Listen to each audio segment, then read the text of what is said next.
चलिए सभी बच्चों को वेरी गुड मॉर्निंग। जो भी बच्चे लाइव जुड़े हैं एक बार चेक करें आवाज वगैरह प्रॉपर आ रहा है, फिर अपन क्लास को आगे कंटिन्यू करते हैं। लगभग कितने क्वेश्चन करा दिए थे? 27। आज 28वें क्वेश्चन से आगे कंटिन्यू करेंगे। मेंसुरेशन 2D पढ़ रहे थे बच्चे, 27 क्वेश्चन तक आपका हो गया था और फॉर्मूले भी हम सारा जिक्र कर चुके हैं, बस क्वेश्चंस कराने और उसी क्वेश्चन को हम आगे करा रहे हैं, ठीक है ना। मतलब प्रैक्टिस क्वेश्चन ही चल रहे हैं, बस पढ़ाने का सिलसिला सब हो चुका है, बस वैरायटी करा रहा हूँ मैं। ये क्वेश्चन है आपके सामने, एक बार पढ़िएगा और इसको एक बार ट्राई करते हैं। एक बार पढ़ लीजिए बस, फिर मैं कराता हूँ। चलो सभी बच्चे एक बार क्वेश्चन को रीड करेंगे। क्वेश्चन ये बोला है, जॉगिंग ट्रैक का क्षेत्रफल ज्ञात करें। जॉगिंग करते हैं मॉर्निंग में, देखे होगे, उसका क्या निकालना है? क्षेत्रफल। अच्छा, जॉगिंग ट्रैक का क्षेत्रफल ज्ञात करें जिसकी चौड़ाई 2 मीटर है। चौड़ाई दिया है, कितने मीटर है? 2 मीटर है और यह 20 मीटर क्रॉस 18 मीटर आयाम वाले एक आयत के चारों ओर बनाया गया है। मतलब समझ में? ये 20 मीटर मल्टीप्लाई का साइन है और ये क्या है? एक्स का साइन बोल लो या मल्टीप्लाई साइन बोल लो। मतलब 20/18 का एक क्या है बच्चे? आयत है, रेक्टेंगल है। इसके चारों ओर बनाया गया है रनिंग ट्रैक। मतलब ये रनिंग ट्रैक सर्कुलर नहीं है, कैसा है? आयत के आकार का। किसके आकार का है? आयत, आयत के आकार का है, एक आयत है, ठीक है ना। तो हम एक काम करते हैं, रनिंग ट्रैक पहले बना लेते हैं। देखिए, जैसे मान लो ये रनिंग ट्रैक है, ये आयत है और इसके चारों ओर बच्चे बनाया गया है रनिंग ट्रैक दौड़ने के लिए। तो ये हमने आयत बना लिया है और इसके चारों ओर इस तरीके का बनाया गया होगा रनिंग ट्रैक दौड़ने के लिए, ठीक है। और क्वेश्चन में क्या गिवन है ये लिख लेते हैं। कितने बाई कितने का है बताओ? 20/18।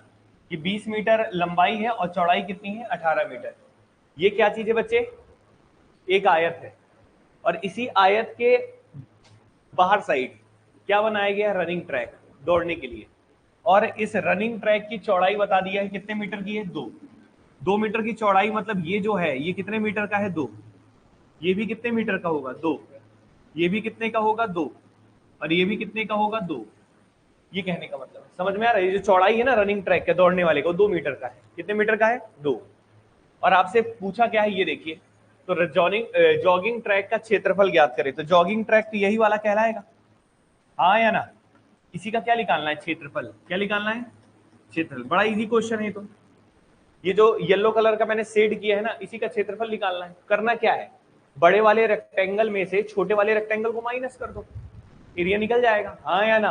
तो बड़ा रेक्टेंगल का अगर हम लंबाई देखें, तो अगर मैं आपसे पूछता हूं बड़े रेक्टेंगल की लंबाई कितनी होगी, मतलब यहां से लेकर यहां तक की लंबाई, कौन बताएगा? बच्चे यहां से यहां तक कितना है? 20 है। ये कितना है बच्चे बोलो? 2। और ये भी कितना है? 2। तो 2 और 2 20 और 4 तो लंबाई कितना हो जाएगा? 24। लंबाई कितना हो जाएगा? 24। क्लियर है कि नहीं? अब चौड़ाई की बात करते हैं। यहां से यहां तक कितना मीटर है? 18। और ये कितना है? 2। और ये भी कितना है? 2। तो 18, 2 20 और 2 22। तो कायदे से चौड़ाई कितनी हो जाएगी बच्चे? 22। कितनी हो जाएगी? 22। तो मतलब जो बड़ा सा रेक्टेंगल दिख रहा है उसकी लंबाई चौड़ाई मिल गई। छोटे रेक्टेंगल की लंबाई चौड़ाई पहले से दी हुई है। दोनों के एरिया निकाल के माइनस कर दोगे तो ये शेडेड पोर्शन का एरिया आ जाएगा जो रनिंग ट्रैक है। क्लियर है कि नहीं? जॉगिंग ट्रैक है। क्लियर है? तो बस अब आप निकाल लो, एरिया निकालना है आपको, area of shaded region. Shaded मतलब समझ रहे हो ना? आप ये भी लिख सकते हो जॉगिंग ट्रैक का, जॉगिंग ट्रैक का क्षेत्रफल बराबर, इसी को हम शेडेड रीजन बोल रहे हैं। शेड है ना ये? क्लियर है कि नहीं? तो आप कैसे निकालेंगे? बड़े वाले का रेक्टेंगल का एरिया, बड़े वाले का रेक्टेंगल लंबाई गुणे चौड़ाई, लंबाई है 24 और चौड़ाई कितना है बच्चे? 22, हाँ या ना। माइनस छोटे वाले का एरिया, छोटे वाले का कितना? 20/18, 20 गुणे 18। बताओ समझ में है? बस मल्टीप्लाई कर लो। मल्टीप्लाई करना आपको फास्ट आना चाहिए, वैदिक की क्लासेस वगैरह जरूर देखा करो, बाकी तो आप कर ही लोगे अभी। ये बताओ कितना होगा? 24 है, ये 22 है, तो 22 का गुणा अगर 4 से करते हैं तो 22 चौके 88। 88 का क्या लिखेंगे? 8। हासिल कितना है? 8। 22 दूनी 44, 44 और 8 52। तो ये हो जाएगा 528, हाँ या ना। माइनस 18 दूनी 36, 360। क्लियर है कि नहीं? ये आ जाएगा 8। 52 में से 36 घटाना है तो 16 की, और गलत किए 16। क्लियर है? कितना आ जाएगा? 168। बात समझ में है? कोई दिक्कत है किसी को? कोई प्रॉब्लम? नोट करके लिखिए।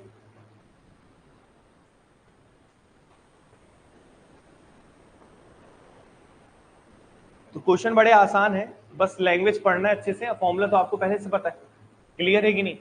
लेकिन ऐसे क्वेश्चन एग्जाम में देखने को जरूर मिलते हैं, इसलिए इनको थोड़ा अच्छे से करना है। और 2D अगर पढ़े रहोगे ना तो 3D तुमको बहुत इजी लगेगा, क्योंकि 3D में कुछ अलग नहीं है। 2D में बस हाइट दे देगा, क्या दे देगा? हाइट दे देगा, मतलब यही चीजें रहेगा सब। आधार का काम ऐसे ही रहेगा, बस गुणा ऊंचाई में करना पड़ेगा तो वॉल्यूम निकल जाएगा। आधार का क्षेत्रफल गुणे वॉल्यूम, आधार का क्षेत्रफल निकालना तो सीख रहे हो जी। 24 में 24 और 22 कैसे हुआ? देखो ध्यान से, ये बताओ यहां से यहां तक की लंबाई कितनी है और ये चौड़ाई कितनी है और ये भी, तो 2 और 2 20 और 4, तो बड़े वाले रेक्टेंगल की लंबाई कितनी हो गई? 24, और इसकी कितनी हो जाएगी? 22, 18 2 2, क्लियर है कि नहीं? तो ये पूरा रेक्टेंगल का एरिया निकाल लिए, इससे छोटे वाले रेक्टेंगल को माइनस कर दिए, तो सेडेड रीजन का एरिया निकल गया, जॉगिंग ट्रैक का एरिया निकल गया। समझ में आए? और कोई डाउट है किसी का? देख लो बच्चे, कोई डाउट हो तो बोलना, फिर हम आगे बढ़ते हैं।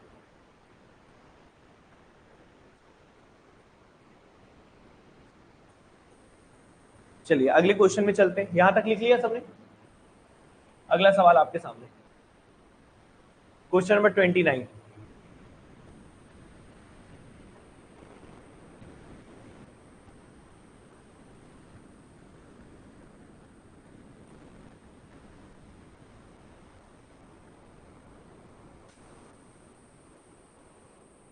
सेम वैसा ही क्वेश्चन है, करा देते हैं, ठीक है? वैसा ही क्वेश्चन है, डायग्राम उसी प्रकार का बनाते हैं। चलिए पढ़ते हैं पहले क्या लिखा है।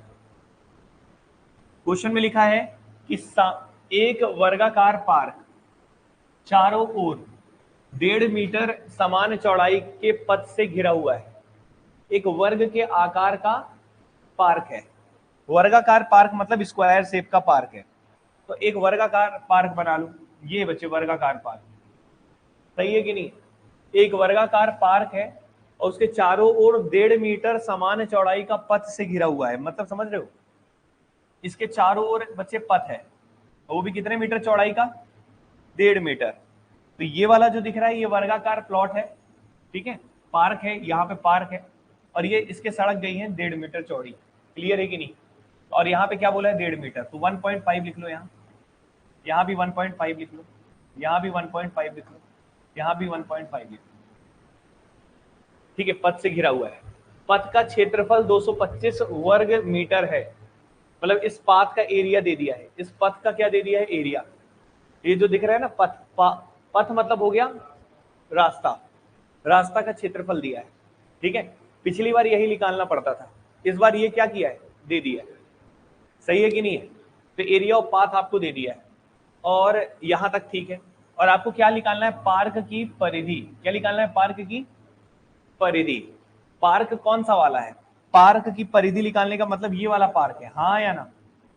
और ये कैसा शेप का है? वर्गाकार। कैसा है?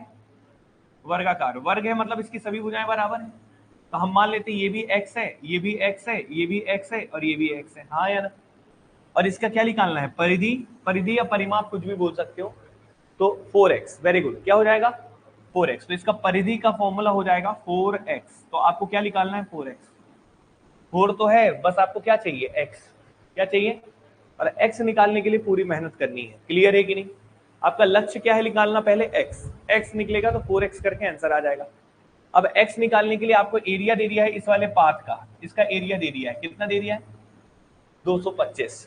तो हम यहाँ पे लिख लेते हैं इसका जो क्षेत्रफल है वो दे दिया है 225।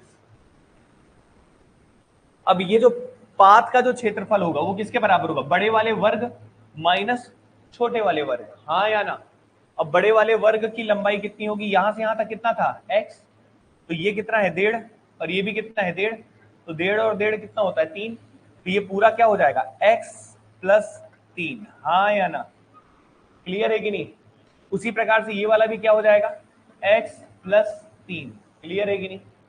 तो ये बताइए, अगर हम उसका एरिया निकालेंगे तो x प्लस 3 का क्या हो जाएगा? स्क्वायर।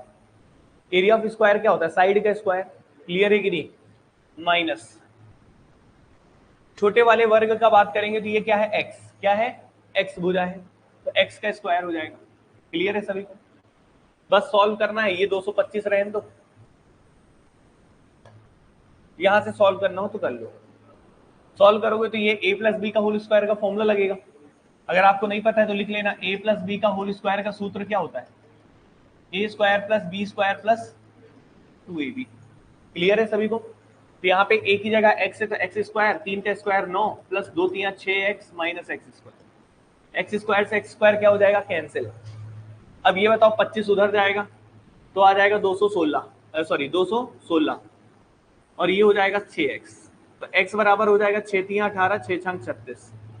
x का मान कितना आ जाएगा, 36। x का मान कितना आ जाएगा, 36। क्लियर है कि नहीं? अब x का मान आ चुका है, आपको परिमाप निकालना था, तो ये 4x था, तो 4 इंटू एक्स कर लेंगे 36, और 36 दूनी 72 दूनी 144, आंसर आ जाएगा 144 मीटर। क्लियर है कि नहीं? तो पथ की जो परिधि है वो आ गया 144 मीटर। क्लियर है? क्वेश्चन कुछ कर रहे हो क्या? सब कुछ वैसा ही है ना? लिखिए जल्दी से।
बताओ बच्चे, क्लियर है सभी को?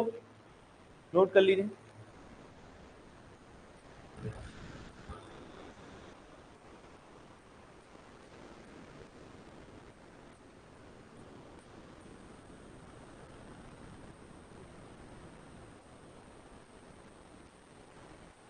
सभी को क्लियर हुआ? कोई दिक्कत है?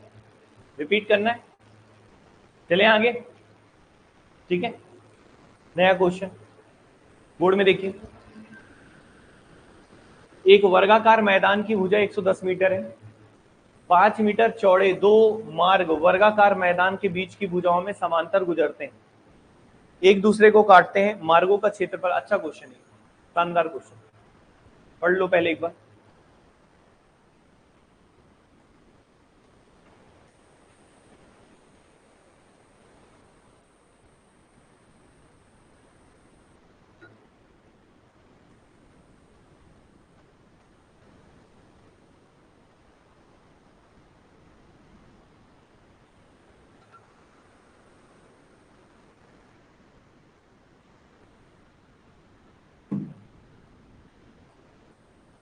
देखो क्या बोला है, एक वर्गाकार मैदान की भुजा 110 मीटर है। एक वर्ग के आकार का मैदान है, उसकी भुजा बता दिया है कितने मीटर है बच्चे, 110 मीटर। तो एक वर्गाकार मैदान बना दो, ये सही है। ये एक वर्गाकार मैदान है वर्ग के आकार का, ठीक है। अब इसकी भुजा 110 मीटर है, और सबसे पहली बात कौन सा बोला है, वर्गाकार। वर्ग का मतलब होता है स्क्वायर, मतलब हर एक साइड क्या होगा, सेम। तो 110 मीटर दिया है तो ये भी 110 होगा, और ये भी 110। चारों भुजाएं क्या होंगी, 110। 5 मीटर चौड़ी दो मार्ग वर्गाकार मैदान के बीच से भुजाओं के समांतर गुजरती है। तो भुजाओं के समांतर गुजरती है, इसका मतलब समझ रहे हो? जैसे ये भुजा है तो इसके समांतर बीच में ऐसे मार्ग गुजर रहा है, ये ऐसे, ये ऐसे। इन भुजाओं की ये सड़क है, कितने मीटर चौड़ी है, 5 मीटर। और इन भुजाओं के भी समांतर। समझे? तो एक प्लॉट है इसके ऐसे बीच में समांतर, ये भुजा की ये समांतर, इस भुजा की ये समांतर, दो सड़क गुजर रही है। देखिए 5 मीटर चौड़े दो मार्ग, कितने मार्ग हैं? दो। तो दो मार्ग हैं और कितने मीटर चौड़े हैं बच्चे? 5। तो ये चौड़ाई बता दिया है कितने मीटर की है? 5। तो ये वाले भी चौड़ाई कितनी है? 5। क्लियर है कि नहीं? 5 मीटर चौड़ा सड़क इधर से, 5 मीटर चौड़ा सड़क इधर से जा रहा है, गुजर रहा है। मार्गों का क्षेत्रफल ज्ञात करना है, ये वाला एरिया निकालना है, ये पूरा एरिया। मार्गों का क्षेत्रफल, ये वाला क्षेत्रफल आपको ज्ञात करना है। बताओ समझ में आ रहा है? अब इसका एरिया निकालना है, ठीक है? कैसे करेंगे बता रहे हैं, बहुत ध्यान से सुनिएगा। डायग्राम सबको दिख रहा है? डायग्राम में नजर रखिएगा। एक बात बताइए मुझे, अगर मैं इतने की बात करूं, ये दिख रहा है सभी को? पहले इतने पोर्शन का एरिया निकाल लेते हैं। क्या निकाल लेते हैं? एरिया। एरिया कैसे निकालेंगे? ये आयत जैसा दिख रहा है, तो लंबाई गुणे क्या होगा? चौड़ाई। रेक्टेंगल जैसा दिख रहा है, तो चौड़ाई कितना है? 5, और लंबाई कितना है यहाँ पे? 110। कितना? 100। तो अगर इसका एरिया निकालूंगा तो आ जाएगा 110 गुणा क्या हो जाएगा? 5। हाँ या ना? इस वाले सड़क की एरिया यही आएगी, हाँ या ना? अब मैं इस वाले सड़क का भी एरिया निकाल लेता हूं। तो इस वाले सड़क का भी एरिया कितना आएगा? बोलो। ये 110 है और ये कितना है? 5। तो 110 गुणा 5, तो इसका भी एरिया यही रहेगा। तो मैं क्या करता हूं, दोनों के एरिया को पहले जोड़ देता हूं। तो ये भी हो जाएगा क्या? 110 गुणा 5। तो ये वाला एरिया और ये वाला एरिया जुड़ गया। एक सवाल है मेरा, ये वाला पोर्शन, ये बीच वाला पोर्शन दिख रहा है, ये कितनी बार आया? कितनी बार आ गया? इधर भी और इधर भी। तो एक बार माइनस कर दें। 2 बार जरूरत है कि मात्र 1 बार जरूरत है? 1 बार जरूरत है, लेकिन आ कितनी बार गया है? तो 1 बार माइनस कर देंगे, हाँ या ना? और 1 बार माइनस करने के लिए बच्चे ये बताइए, ये कितना है और ये भी कितना है? ये भी कितना है? ये भी कितना है? तो इसका एरिया कितना हो जाएगा? 5 का स्क्वायर। क्या हो जाएगा? 5 का स्क्वायर। तो माइनस हो जाएगा 5 का स्क्वायर, और ये बस सॉल्व कर दो, यही निकल जाएगा इसके पाथ का एरिया, हाँ या ना? बस सॉल्व कर लो, ये हो जाएगा कितना? 0, 5, 5, 5, 5, 0, -25। ये कितना हो जाएगा? 500, 500, 1000, 1100, -25। ठीक है ना? 10,075, मतलब 1075। क्लियर है कि नहीं? समझ में आया? कोई समस्या किसी को? तो कौन सा आंसर आ जाएगा? कुछ है क्वेश्चन में? बस आपको क्या करना है, हिम्मत रखनी है और क्वेश्चन को बनाना है। हाँ, पहली बार अगर एग्जाम में आ जाता, अगर आप नहीं करके जाते तो आपको तकलीफ होता। अब आप यहाँ कर लियो ना, अब इसको 4 बार रिवीजन मान लो, और पेपर में आएगा तब आपको टेंशन नहीं। लेकिन नहीं पढ़ के जाओगे, आपको कितना भी मैथ्स आता हो नहीं बनेगा, क्योंकि उस वक्त इतना सोच नहीं पाओगे, उस वक्त इतना सोचने का टाइम नहीं रहता। क्लियर है कि नहीं?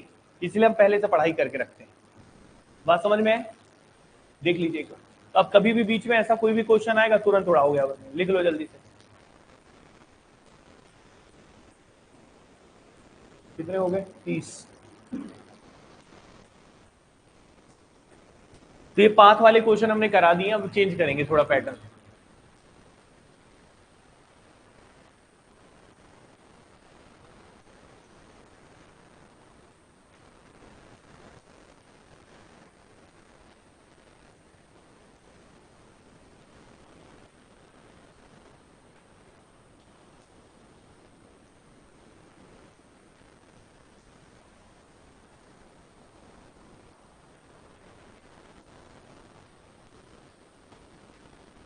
समझ में आया बच्चे?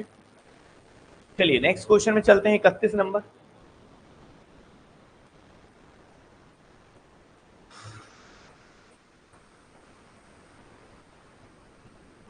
देखो सारे क्वेश्चन करना बहुत जरूरी है और हर क्वेश्चन का रिवीजन भी बहुत जरूरी है, इससे बाहर नहीं मिलेगा जो आप कर रहे हो, ठीक है ना? हाँ, प्रैक्टिस सीट जो मिलेगी वो अलग से लगाना है, नहीं बनेगा तो पूछना है, लेकिन कब? जब ये पूरा अच्छे से रिवीजन हो जाए तब। ठीक है, करिए। लेकिन एडवांस में आपके लिए एनफ है, जितना पढ़ा रहे हैं इससे ज्यादा नहीं पढ़ना, काफी है। क्वेश्चन पढ़िएगा 31 नंबर। ये क्वेश्चन डिफरेंट हो गया, टाइप चेंज हुआ। वहां पे पाथ वाले क्वेश्चन थे, पाथ वाले नहीं है। यहाँ पे रुपए वाले क्वेश्चन है। कौन से वाले क्वेश्चन है? रुपए वाले। क्या है क्वेश्चन? देखो, सबसे पहले एक बात याद रखना, पहले क्वेश्चन पढ़ते हैं फिर समझाएंगे, ठीक है? चलो, क्वेश्चन क्या बोला है? 20 पैसा प्रति वर्ग मीटर। पहले केवल इसको पढ़ो। 20 वर्ग मीटर की दर से, क्या बोला है ये बताओ? 20 पैसा प्रति वर्ग मीटर। ये वर्ग मीटर मतलब जानते हो? वर्ग मीटर मतलब मीटर स्क्वायर। क्लियर है? मीटर स्क्वायर हमेशा किसका यूनिट होता है? याद रखना, एरिया। किसका यूनिट होता है? ये बात कहीं पे लिख लेना नोट करके। अगर मीटर क्यूब होता, मीटर क्यूब, तो ये किसका यूनिट होता? वॉल्यूम। किसका यूनिट होता? लिख लेना कहीं पे। वॉल्यूम को हिंदी में क्या बोलते हैं? आयतन। क्या बोलते हैं? ये अभी नहीं पढ़ोगे, 3D में पढ़ोगे। किसमें पढ़ोगे? 3D में। तो 3D में हम आपको पढ़ाएंगे आयतन। अभी आपको इससे टेंशन नहीं लेना है, बस लिख लेना है। और मीटर स्क्वायर होगा तो किसका यूनिट होता है? क्षेत्रफल। किसका होता है? क्षेत्रफल। सही है? क्लियर है कि नहीं? अगर केवल मीटर में होगा तो वो लंबाई होता है। क्या होता है? लंबाई। किसकी यूनिट होती है? लंबाई। समझ रहे हो क्या कहने का अर्थ है? वो आपको शायद क्लियर नहीं होगा, अब मैं बोलता हूं फिर से। मैंने बोला 20 पैसा प्रति वर्ग मीटर, मतलब एक वर्ग मीटर का कितना है? 20 पैसा प्राइस है। एक वर्ग मीटर का कितना है? जैसे आप जमीन खरीदने जाते हैं तो स्क्वायर फीट में पूछते हैं ना, क्या रेट भैया चल रहा है स्क्वायर फीट में? तो मान लो किसी ने बोल दिया 1000 रुपए स्क्वायर फीट हमारा जमीन का रेट है। 1000 रुपए स्क्वायर फीट, इसका मतलब समझ रहे हो कि एक फीट का जमीन का रेट कितना है? 1000। मतलब एक फीट मतलब ऐसे, इतने पोर्शन का कितना है? 1000। एक 1000 फीट स्क्वायर फीट का मतलब, स्क्वायर मतलब क्या हो गया? एरिया। क्या हो गया? तो ये एरिया है, ये लंबाई भी और ये चौड़ाई भी। तो एक स्क्वायर फीट, 1/1 का हमारा प्राइस कितना है? 1000 रुपए। एक फीट लंबा, एक फीट चौड़ा, जो क्षेत्रफल आएगा उसका प्राइस कितना है? 1000। ऐसे होता है। क्लियर है कि नहीं? तो 1000 वर्ग स्क्वायर फीट वगैरह ऐसे दिया जाता है। क्लियर है? खैर, तो मुद्दे की बात ये नहीं थी। मुद्दे की बात ये थी 20 पैसा प्रति वर्ग मीटर। यहाँ पे फीट की जगह मीटर दिया, वर्ग मीटर। मतलब एक वर्ग मीटर का प्राइस दिया है, रेट दिया है। रेट कितना दिया है जल्दी बताइए? 20 पैसा। 20 पैसा रेट है। कितने का रेट है? प्रति मीटर स्क्वायर का। हाँ या ना? एक मीटर स्क्वायर एरिया का प्राइस है 20 पैसा। कितना है बच्चे? 20 पैसा। क्या ये क्लियर है सभी को? समझ में आ रहा है? कितना है बच्चे? 20 पैसा। कोई दिक्कत किसी को? अब आगे पढ़ते हैं। भूमि के एक त्रिकोणीय क्षेत्रफल को समतल करने की लागत क्या है? तो एक त्रिकोणीय आकार का क्षेत्र है, उसको क्या करना है? समतल। समतल मतलब बराबर। जैसे देखते होगे ना, ऊबड़ खाबड़ जमीन रहती है, खरीदता है कोई और फिर चाहता है उसको बराबर कराए, क्योंकि बराबर कराएगा तभी मकान वगैरह बना सकता है। क्लियर है कि नहीं? तो वही चीज है, उसी का प्राइस दिया है कि एक स्क्वायर मीटर का कितना पैसा लेता है? 20 पैसा समतल करने का। तो आपको बोला है कि एक त्रिकोणीय क्षेत्र है। त्रिकोणीय मतलब क्या होता है? ट्राइंगुलर। ठीक है ना? ट्राइंगुलर, ट्राइंगल के शेप का क्षेत्र है, ऐसा क्षेत्र है। इसको समतल करने का कितना लागत लगेगा? कितना पैसा लगेगा? ठीक है? जिसकी भुजाएं क्रमशः 72, 30 और 78 मीटर है। कितनी है? 72, 30 और 78 मीटर। ये इसकी भुजाएं दे दी है। ये दे दी है भुजाएं 72, 30 और 78। अब इसको आपको क्या करना है? समतल करना है। क्या करना है? समतल। तो समतल का लागत कितना लगेगा? ये। तो ये बताइए, आपको सबसे पहले क्या निकालना पड़ेगा? एरिया। क्या निकालना पड़ेगा कि भैया इसका क्षेत्रफल कितना है? और जितना क्षेत्रफल होगा, एक क्षेत्रफल का, 1 मीटर स्क्वायर क्षेत्रफल का कितना कीमत लगता है? 20 पैसा। तो सीधा गुणा कर देंगे। हाँ या ना? अगर आपको रेट वर्ग मीटर में दिया है, मतलब आपको एरिया ही निकालना पड़ेगा। हाँ या ना? कीमत निकालने के लिए। अगर वर्ग घन मीटर दिया होता तो वॉल्यूम निकालते। तो घन मीटर वाला अभी नहीं पढ़ेंगे आप, कब पढ़ेंगे? 3D में। कब पढ़ेंगे? 3D में, वहां भी प्राइस वाला क्वेश्चन आता है। क्लियर है कि नहीं? लेकिन 2D जब पढ़ते हैं तो केवल एरिया की बात होती है। तो यहाँ पे सबसे पहले एरिया निकालना पड़ेगा। क्या ये समकोण त्रिभुज तो नहीं है? सम है? ट्रिपलेट लग रहा है? काटे एक बार, देखो काट के देखते हैं। काटो तो एक बार, किससे कट रहा है? 2 36 जा, 2 15 जा, 2 15 जा, और 2 3 6 2 9 में 18, 15 36 39 है ट्रिपलेट में। और कट रहा है? अच्छा 3 से, बच्चे 3 से कटेगा ना। 3 5 15, 3 12 जा, 3 एकम 3, 3 18 जा। क्या कर रहे हैं अपन? 3 12 जा और 3 13 जा, 5 12 13 नहीं दिख रहा है? ट्रिपलेट लग रहा है कि नहीं? ट्रिपलेट लग रहा है। और ट्रिपलेट लग रहा है तो ऐसा ट्राइंगल क्यों बनाया हमने? हमको तो ऐसा बनाना चाहिए था और इजी हो जाता, हाँ या ना? अब ऐसा बना देते तो सबसे बड़ी भुजा कितनी दिख रही? 78। तो ये वाला क्या हो जाता? 78। सबसे बड़ी भुजा हमेशा कर्ण होती है ना। और बाकी लिख लो, इसको 30 लिख लो और इसको 72, कुछ भी लिख लो। अब इसका एरिया निकालना आसान है कि नहीं है? एरिया निकालना क्या होता है? 1/2 बेस इंटू हाइट। बेस कितना है? 30 और हाइट कितना है? 72। तो 2 कितने जा? 36 जा। तो एरिया कितना आ जाएगा? 36 गुणा 30, और 3 छिक्के 18, 9 और 1 10, और ये हो गया 1080। और ये क्या हो गया? Metre square. हाँ या ना? ये क्षेत्रफल आ गया। अब क्षेत्रफल आ गया, प्राइस आपको क्या था? आपको निकालना है कि कितना कॉस्ट लगेगा। तो टोटल आपको पता है कि 1 मीटर स्क्वायर का कितना पैसा लगता है? 20 पैसा। तो 20 पैसा, पैसे को रुपया में बदल दो क्योंकि रुपया में आंसर दिया है। 1 रुपए में कितने पैसे होते हैं? 100। तो 20 पैसे को रुपए में बदलने के लिए किससे भाग दोगे? 100। तो ये रुपया में बदल गया, तो इतना रुपया लगेगा। लेकिन कितना एरिया है? 1080। 1 मीटर स्क्वायर का इतना रुपया लगेगा, तो 1080 का क्या गुणा कर देंगे? बस सॉल्व कर दो आप लोग। 0 0 0 0 कैंसिल। तो और ये क्या हो जाएगा? 216। तो 216 रुपये आपका लागत लगेगा। क्लियर है कि नहीं? समतल कराने की।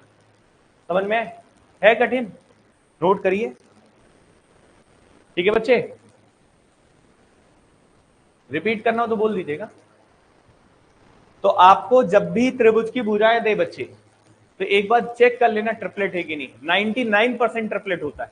और ट्रिपलेट हो जाता है तो एरिया निकालने का direct formula 1/2 base into height. लेकिन ट्रिपलेट नहीं लगता तो किस फॉर्मूले से लगाते? हीरोज। वेरी गुड, क्लियर है ना? लेकिन आपको हीरोज लगाने का मौका बहुत कम मिलेगा, आपको हमेशा ट्रिपलेट से हो जाएगा। क्लियर है ना? इस बात को याद रखिएगा। और जिसको ट्रिपलेट नहीं पता होगा वो पूरा हीरोज लगा के करेगा, उसको टाइम लगेगा। जिसको ट्रिपलेट पता है वो काटा पीटी मचाएगा, रेशियो बनाएगा, जहां देखा तुरंत उड़ा देगा। क्लियर है ना? लिख लो।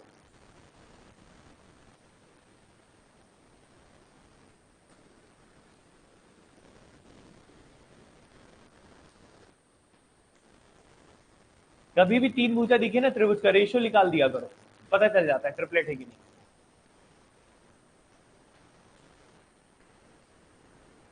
हाँ? 1 रुपए में कितने पैसे होते हैं? 20 पैसे को रुपए में बदला है हमने। 20 पैसे का मतलब कितने रुपए होंगे? 20/100। ठीक है,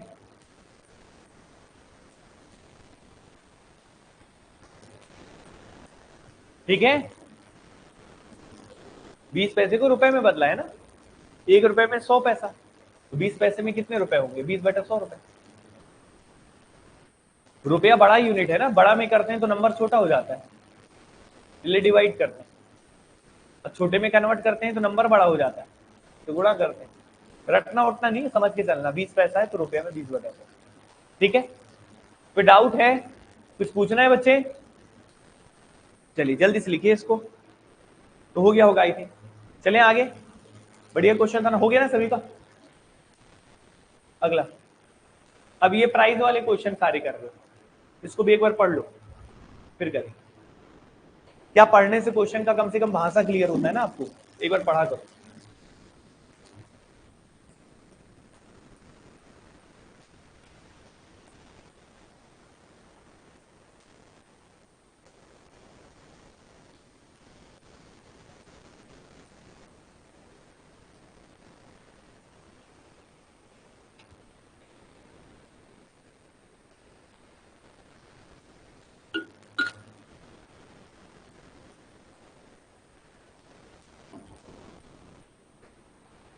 देखो पहले पढ़ लो पूरा। क्या बोला है? एक गोलाकार कमरे में पक्का फर्श स्थापित करने के लिए, मतलब एक गोलाकार, एक सर्कुलर रूम है, गोले आकार का रूम है, ठीक है। उसमें क्या करवाना चाहते हो? फर्श। क्या कराना चाहते हो? पक्का फर्श कराना चाहते हो। लागत 10 रुपए प्रति वर्ग मीटर है। कितना लागत है? मतलब उसका प्राइस दिया हुआ है 10 रुपए मीटर स्क्वायर, ये प्राइस दिया है। मतलब फर्श कराने का प्राइस पहले से ठेकेदार से बात किए, तो ठेकेदार बोला एक वर्ग स्क्वायर मीटर का मैं लूंगा 10 रुपए। ठीक है, क्लियर है कि नहीं? मतलब एरिया का, एक एरिया का लूंगा 10 रुपए।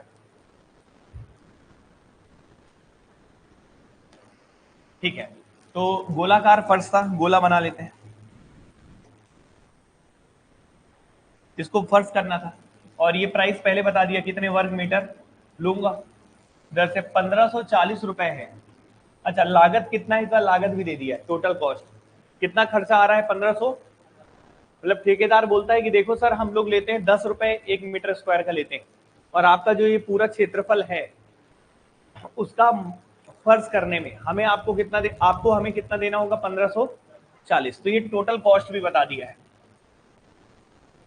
जो हम पिछले में निकाले थे वो दे दिया है इस बार 1540 रुपए। ये टोटल आपको खर्चा आएगा, ठेकेदार ने बोला। तो आप बोलते हो भैया ठीक है, 6 रुपए प्रति मीटर की दर से बाड़ लगाने की लागत क्या है? अच्छा, बढ़िया क्वेश्चन है, बढ़ा दी, दो क्वेश्चन एक साथ जोड़ दिया।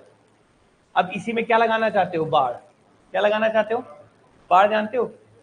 बाढ़ मतलब बाउंड्री बनाना चाहते हो। क्या बनाना चाहते हो? बाउंड्री। और बाउंड्री लगाना चाहते हो तो बाउंड्री हमेशा बाहरी साइड लगाओगे ना, ऐसे लगाओगे ना बाउंड्री। तो इसमें चारों ओर बाढ़ लगाना चाहते हो तो 6 रुपए प्रति मीटर। देखो बाढ़ लगाने का कीमत क्या बोला है? 6 रुपए एक मीटर की दर से बाढ़ लगाने की लागत है। मतलब 1 मीटर अगर आप लगाओगे, बाढ़ लगाओगे, तो ये बताओ ये क्या यूज करोगे? तार। और तार की क्या यूज करोगे? लंबाई। हाँ या ना? और ये लेंथ का बताया कि 1 मीटर का बाढ़ लगाने का कितना लेते हैं। तो मतलब यहाँ पे बताया कि 6 रुपए प्रति मीटर, ये आपका प्राइस है। किसका प्राइस है? बाढ़ लगाने का। वही ठेकेदार बोलता है कि एक बाढ़ लगाने का मैं 6 रुपए एक मीटर का लेता हूँ। 1 मीटर लगाने का कितना लेता हूँ? 6। तो आप बोलोगे बताओ कि टोटल लागत कितनी लगेगी बाढ़ का? यार ये बताओ। क्वेश्चन क्लियर है? क्वेश्चन दो हिस्सों में बटा है। पहला हिस्सा कि आप इस पूरे क्षेत्रफल में क्या कराई? आपने फर्श कराया। क्या कराया? फर्श। और फर्श करते समय ठेकेदार ने बोला कि 10 रुपए लेता हूं 1 मीटर स्क्वायर का, और टोटल आप लोग का कॉस्ट बैठा है कितना? 1540 रुपए। कितना बैठा? 1500। फिर उसके बाद आप बोलते भैया ठीक है ये कर दियो, अब एक काम और कर दो, आप इसके चारों ओर क्या लगा दो? बाढ़। क्या लगा दो? बाढ़। और वो बोलता है ठीक है बाढ़ लगवाई, लेकिन मेरा 6 रुपए प्रति मीटर है, 6 रुपए। तो अब आप बताओ कितना उसको खर्चा आएगा इस बाढ़ लगवाने में टोटल। ठीक है, समझ में आया? तो टोटल कॉस्ट निकालना है। तो कॉस्ट निकालने के लिए 1 मीटर का कितना लगता है बताओ? 6 रुपए प्रति मीटर। हाँ या ना? तो आपको अगर ये लंबाई पता चल जाए कि तार कितनी लगेगी, तो दोनों का गुणा करेंगे तो टोटल कॉस्ट पता चल जाएगा बाढ़ का।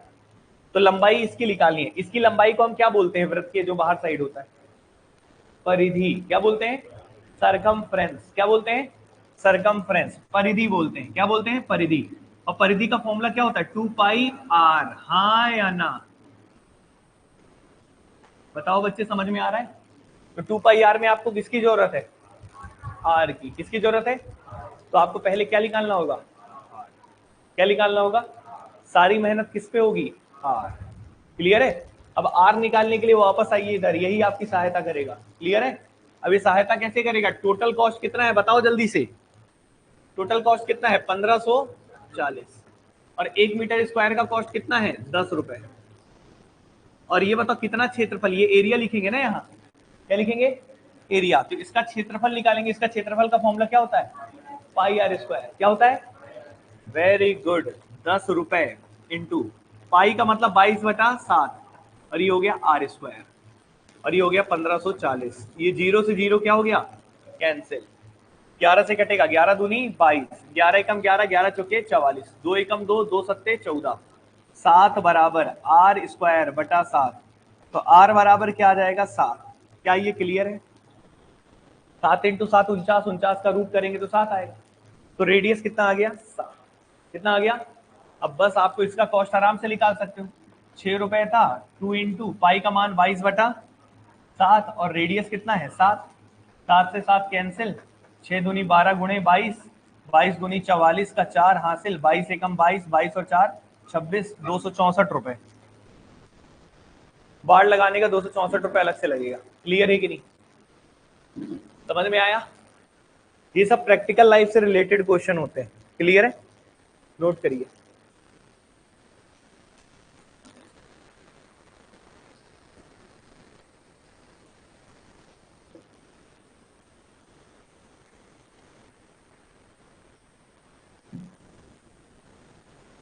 पीजीपीएससी के मेंस के सिलेबस से ये हटाना बहुत बड़ी गलती है पीएससी का। पहले सिलेबस में था मेंस में 2D और 3D और सबसे आधे नंबर का ही आता था, लेकिन अब क्या कर दिया, उसको हटा दिया है। इसको नहीं हटाना चाहिए। ये प्रैक्टिकल तहसीलदार बनोगे, ये सब चीजें बनोगे तो ये सब जानकारी तो होनी चाहिए ना। ठीक है ना? थोड़ा थोड़ा तो ये सब चीज आना चाहिए ना, ये नहीं हटाना चाहिए था, गलती की है। 2D 3D रहने देना था। ज्योमेट्री वाले हटा सकते थे।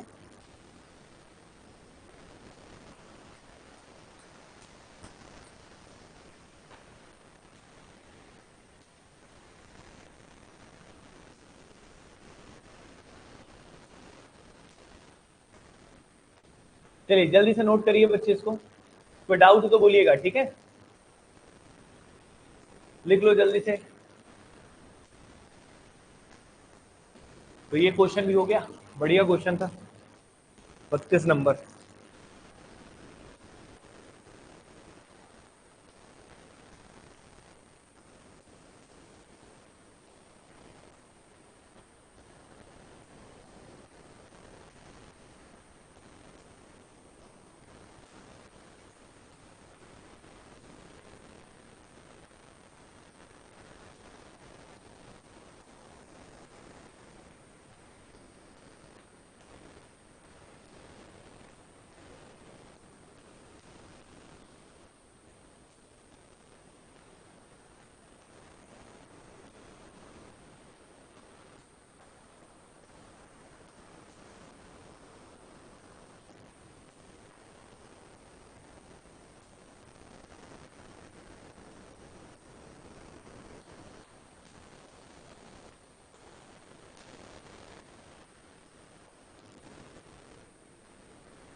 हो गया? हो गया बच्चों? क्लियर है सभी को? तो बताओ ऐसे वैरायटी के क्वेश्चन बन जाएंगे रुपया वाले। तो याद रखिएगा, जब आपको प्रति मीटर में दिया हो प्राइस, तो आपको लंबाई निकालनी होगी। अगर प्रति मीटर स्क्वायर में दिया हो तो क्या निकालना होगा, एरिया। समझ रहे होगी नहीं? ठीक है? जैसे 6 रुपए प्रति मीटर था तो आपने लंबाई निकाला, अरे लंबाई क्या था, यहाँ पे वृत्त की बात थी तो परिधि था। परिधि भी क्या होता है, लंबाई ही तो है। क्लियर है कि नहीं?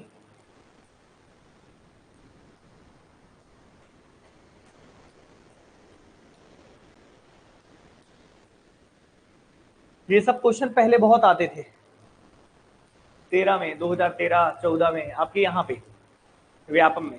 अब तो कम हो गए, व्यापम में पेपर ही नहीं होते यार, तो कहाँ से बताएं वो आते हैं कि नहीं आते, गिनती के फर्जी फर्जी पेपर होते हैं। अच्छे पेपर हो तो समझ में भी आए। अब तो थोड़ा शुरू हो जाए तो अच्छी बात है, अब थोड़ा लग रहा है कि आएगा, है ना? लेकिन 5 साल तो बर्बाद कर दिए पूरा। लेकिन बात अगर अपन करें उसकी, क्या बोलते हैं,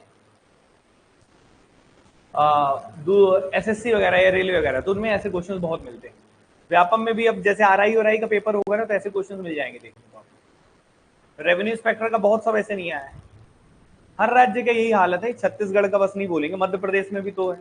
सरकार की दिक्कत नहीं, उसमें सरकार कोई भी हो फर्क नहीं पड़ता, वहां तो बीजेपी की है आजीवन, लगता है कब से है।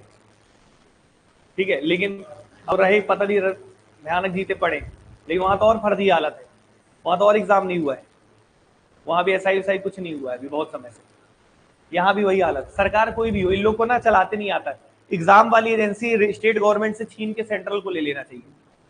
ये सब इन लोग के बस का नहीं है, राज्य में घोटाला करते हैं इन लोग। तब केंद्र सरकार को कराना चाहिए स्टेट के भी exam. One nation one exam पे जो चल रहा था ना, वो इसीलिए चल रहा था, वो सही भी है। एक एग्जाम लो सीटी टाइप का, फिर उसके बाद अलग अलग वो करते जाओ। अभी हुआ नहीं है, अभी देखो शायद इस बार अभी उसका वो क्या हो रहा है, स्टडी किया जाता है ना किसी चीज को, तो स्टडी का रिपोर्ट तो दाखिल कर दी है, तो देखो कब टाइम लगता है, थोड़ा 1-2 साल लगेगा उसमें। ये क्वेश्चन है, वैसे उस पर होने वाला ही 1-2 साल में हो जाएगा ये। राज्य सरकारें तो मानेंगी ही ना, जैसे बीजेपी की गवर्नमेंट यहाँ है, सेंट्रल में बीजेपी, वो तो मानना पड़ेगा उनको, वो करेगा। और वो अच्छा भी है, कोई गलत नहीं है। ये लोग करा नहीं पाते हैं, राज्य सरकार कहाँ पेपर, हर जगह धांधली, पेपर लीक, ये वो। यूपी में देख लो, कांस्टेबल का लीक हो गया पेपर, बच्चे इतना तैयारी किए, तो वही चीज छत्तीसगढ़ में अभी पेपर ही नहीं हो रहा है, होता है रोज कोर्ट पहुंच जाते हैं लोग। एसआई का तो अब सोच लो कितना साल हो गया, 2005 साल तो ऐसे कहाँ गिन रहे, 2012 से गिनो ना, हुआ ही नहीं है। 18 से वो तो रिजल्ट नहीं आया है, अब वो आएगा भी नहीं, वो भी गया लगता है, गया वो। अब बताओ जो बच्चे एज लिमिट कितना निकल गया होगा, कितने लोग मतलब 2012 के बाद वाले जो तैयार थे एसआई बनने के लिए, उनका कितने साल टिपटा दिए ये, कितने 10 साल इधर से, 12 साल, सोचो एज लिमिट खत्म। ऐसे काम इन लोग को पूरा बर्खास्त कर दे सरकार, पूरा कोई नहीं करेगा, एग्जाम केवल सेंट्रल लेगा, ये करना चाहिए इनको। देखो एसएससी का देखो, सीपीओ का रिजल्ट आ गया, अभी कल रिजल्ट आ गया सीपीओ का। उन लोग कितना अच्छा, प्रॉपर एजेंसी है, प्रॉपर। पहले उसमें भी दिक्कत था, लेकिन अब सही हो गया।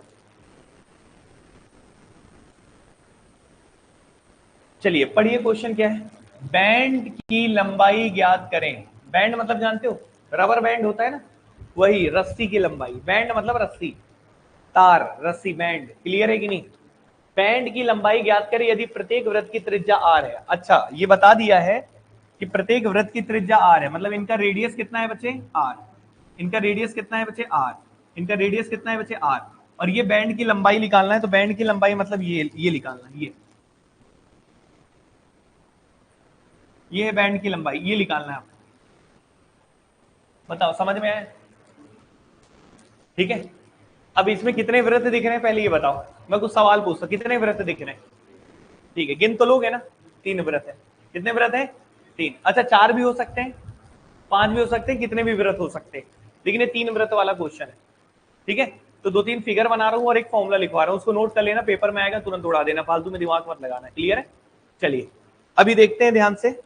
तो मान लो 2 व्रत होता, यहीं पे बना दे क्या, यही बना देते हैं। मान लो 2 व्रत है, एक व्रत ये,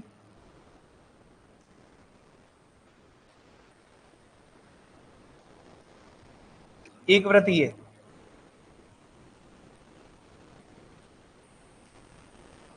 इस तरीके का बैंड होता मान लो, समझ रहे हो ये बैंड का मतलब, ये इस तरीके से। ये कितने व्रत को जोड़ा है बताओ, ठीक। 3 व्रत वाला तो ये बना है, 4 वाला बना देता हूं।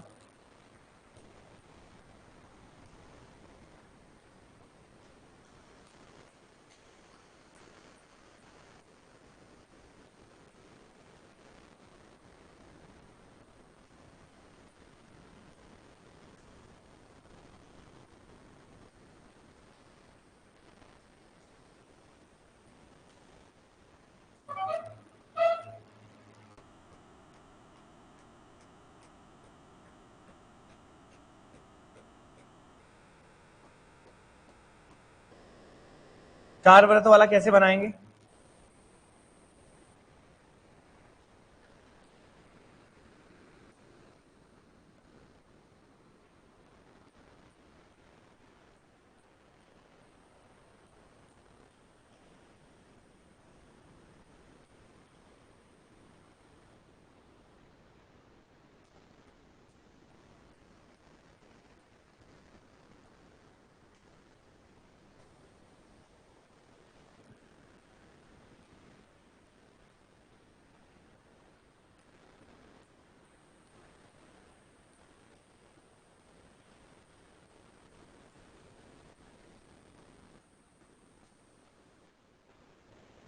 देखो इतना सुंदर नहीं बन पाया, लेकिन समझ गए ना,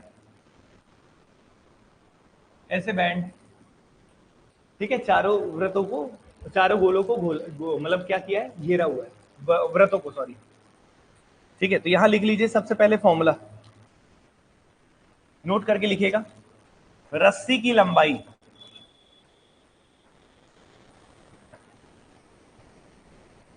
इंग्लिश में क्या लिखेंगे, लेंथ ऑफ बैंड,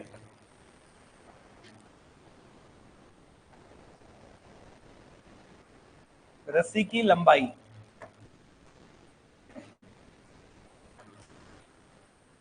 सभी लोग नोट करेंगे, C plus N into D, लिखो C plus N into D.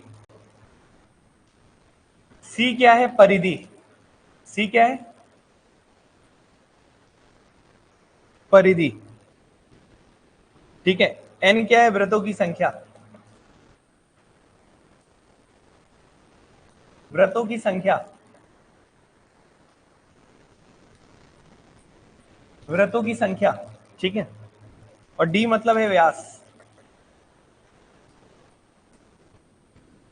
परिधि, व्रतों की संख्या और व्यास, सही बच्चे, परिधि, व्रतों की संख्या। सभी बताओ को क्लियर, सभी बच्चों क्लियर है।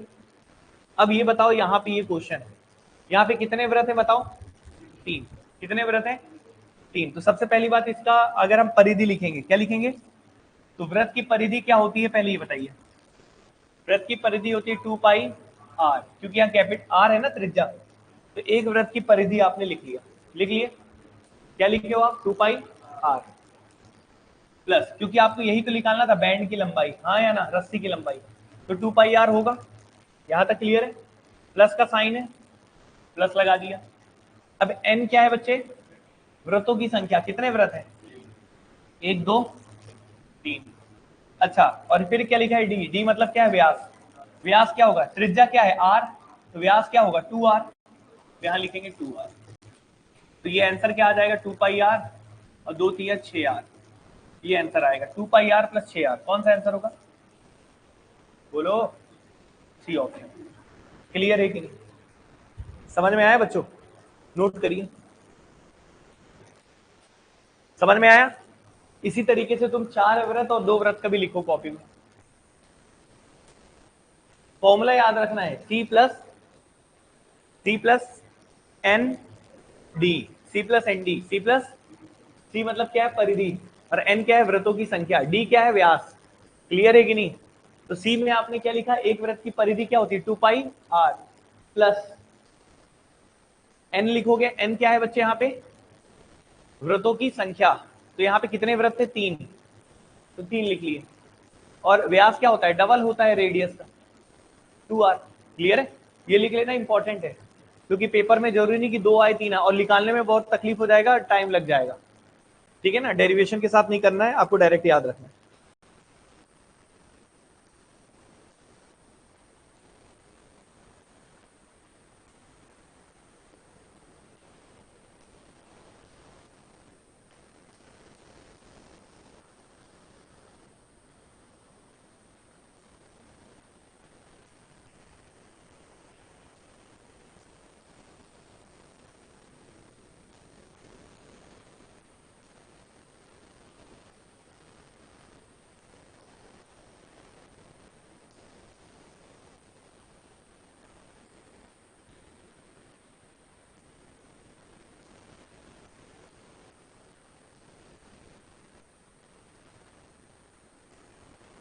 ठीक है बच्चों, क्लियर है सभी को, हो जाएगा, तो नोट कर लीजिएगा इसको। अगर इसका लिखना होगा तो क्या आएगा बताओ, 2 पाई आर प्लस कितना है 4 इंटू कितना हो जाएगा, हाँ 2r। क्लियर है कि नहीं, सही है। इसका क्या हो जाएगा, 2 पाई आर प्लस कितने व्रत है 2, और क्या हो जाएगा 2r, समझे, हो जाएगा ना, याद रखना बच्चे इसको, ये पूरा डिटेल उटेल करने की जरूरत नहीं, ये डेरिवेशन के साथ होता है, लेकिन एग्जाम लाइक नहीं है बिल्कुल। क्लियर है कि नहीं, और आने के चांसेस भी जैसे रहते हैं उसके हिसाब से पढ़ रहे हैं, क्लियर है ना, ठीक है यहाँ तक।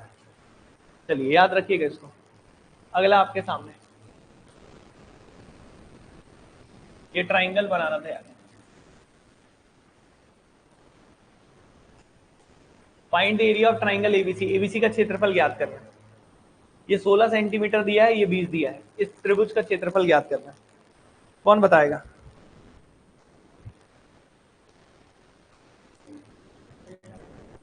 ये तो डायरेक्ट हो जाएगा। अच्छा ये वृत्त है और ये क्या चीज है? सेंटर से होते हुए गुजर रहा है, तो इसको क्या बोलेंगे? व्यास। क्या बोलेंगे? याद रखना, व्यास हमेशा, कोई भी त्रिभुज व्यास से अगर बनाओगे तो हमेशा कितने डिग्री का एंगल बनाएगा? 90। याद रखिएगा, व्यास से कोई भी त्रिभुज बनाते हो तो हमेशा कितने डिग्री का एंगल बनाता है? 90। याद रहेगा बच्चे, व्यास से कोई भी त्रिभुज बनता है कितने डिग्री का एंगल बनाएगा? 90। याद रहेगा, ठीक है। याद रखना, चाहे यहां से भी अगर ये भी त्रिभुज बना दू ना, तो ये एंगल भी कितने डिग्री का होगा? यहां भी बना दू कितने डिग्री का होगा? नोट करके लिखना हो तो लिख लेना। ये सब चीजें आपको ज्योमेट्री में पढ़ाएंगे।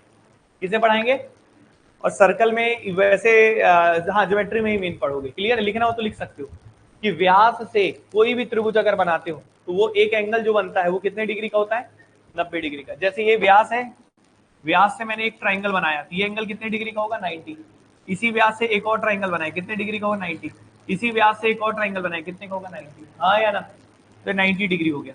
अब ये एरिया निकालना है, तो एरिया का फॉर्मूला क्या होता है बताओ? 90 डिग्री है तो 90 डिग्री के सामने वाला क्या होगा? कर्ण। और एरिया का बेसिक फॉर्मूला है 1/2 बेस इंटू, अब ये 90 डिग्री है तो कौन सा त्रिभुज हो गया? समकोण। और 90 डिग्री के सामने वाला तो कर्ण है, कर्ण से लेना देना है नहीं। 1/2 बेस इंटू हाइट होता है, तो बेस किसको मान लो? 16, और हाइट किसको मान लो? 20। तो 2 10 जा 16 इंटू 10 हो जाएगा 160। बताओ क्लियर है कि नहीं? कोई समस्या? डायग्राम बना लेना कॉपी में। क्लियर है ना?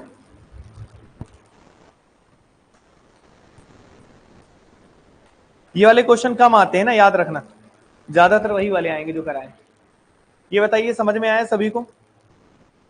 अब बाकी कुछ नहीं है, आप कर लोगे बाकी फॉर्मूला से रिलेटेड। जैसे एक सेक्टर वाला क्वेश्चन होगा, एक सेगमेंट वाला होगा।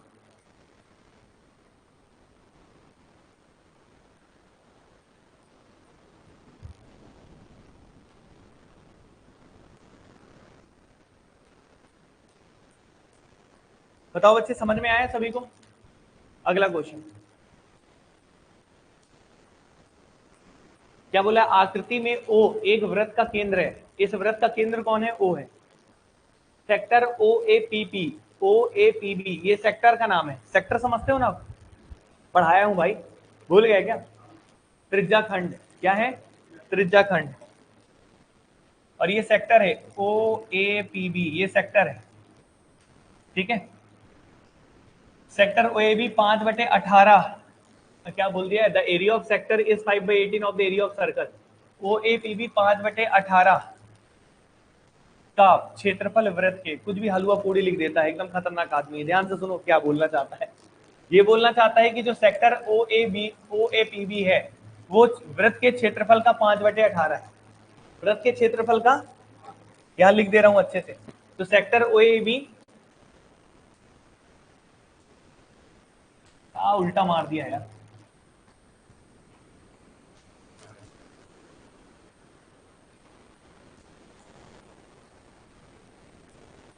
वृत्त के क्षेत्रफल का 5/18 है, ठीक है। समझ में आया? तो ये बोलना चाहता है जो एरिया ऑफ सेक्टर दिया है वो 5/18 है। किसका 5/18 है बताओ? एरिया ऑफ सर्कल का। एरिया ऑफ सर्कल का। समझ में आया? यही दिया, ठीक है बच्चे। और आपसे क्या निकालना है? एक्स ज्ञात करें। क्या ज्ञात करें? एक्स। एक्स क्या है? एक्स एंगल है मेरे भाई। एक्स क्या है? एंगल। एक्स क्या है? एंगल। बना लेना डायग्राम वायग्राम, लिख लेना अच्छे से। इसको क्वेश्चन में थोड़ा गड़बड़ है, समझ गया कि नहीं समझे? ऐसा फिगर है, उसमें ये जो एंगल एक्स है ये आपको बच्चे ज्ञात करना है। आप खुद देख सकते हैं एंगल ही दिया है ऑप्शन। एक्स ज्ञात करना मतलब एंगल ज्ञात करना है। और एरिया ऑफ सेक्टर 5/18 है, किसका? एरिया ऑफ सर्कल का। सही है, कर दें सॉल्व। चलिए एरिया ऑफ सेक्टर का फॉर्मूला कौन बताएगा? पाई आर स्क्वायर थीटा बटे 300, बहुत बढ़िया। और 5/18, एरिया ऑफ सर्कल का फॉर्मूला कौन बताएगा? पाई आर स्क्वायर। सही है, उड़ा दो इसको इससे, हाँ या ना?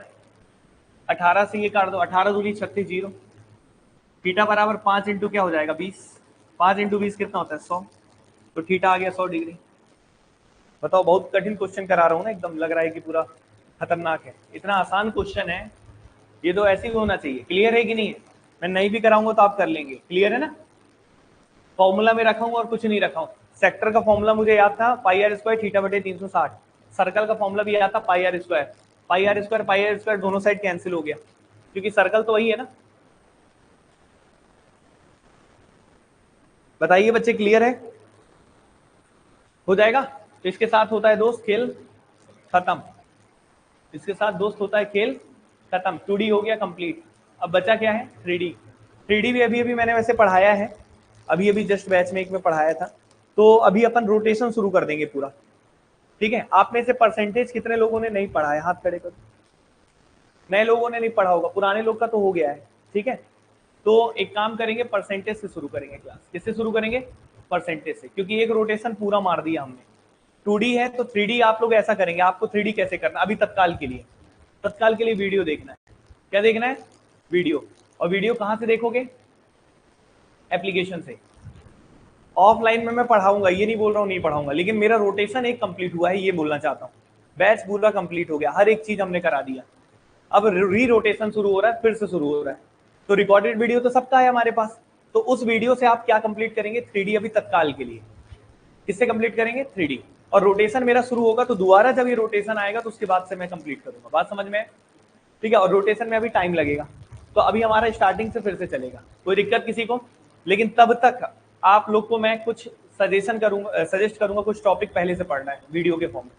एक 3D पढ़ना है, सबसे पहले 3D पढ़िए, और जब पढ़ लेंगे तो मेरे को बताइए, इंडिविजुअल बता देना जिसका हो जाएगा। मैं उसको टेस्ट अब अगले वीक से, मतलब नेक्स्ट वीक से अपन टेस्ट भी शुरू कर देंगे। क्लियर है कि नहीं? ठीक है, टेस्ट पेपर भी शुरू हो जाएगा अगले वीक से। तो अभी आपका क्या करना है? क्या नेक्स्ट चैप्टर रहेगा हमारा? परसेंटेज। क्या रहेगा? परसेंटेज रहेगा।